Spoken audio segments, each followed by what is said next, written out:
May heartwarming message ang bitter-anang aktres na si Teresa Loizaga para sa kanyang apo na si Baby Hailey.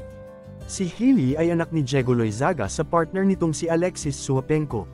Mapapanood ang isang video kung saan makikita siya at kanyang apo na si Hailey na nagbabonding.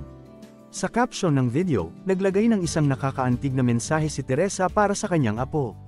My grandchild, my puchola, Hailey Page, Glama loves you, dear little one. From the moment you came into this world, you filled our hearts with joy. You are surrounded by love and endless possibilities.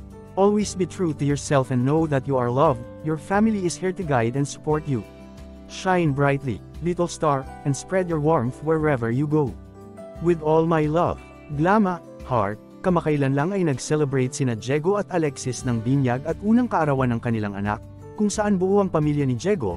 Present ang mga magulang niya na sina Cesar Montano at Teresa Loizaga.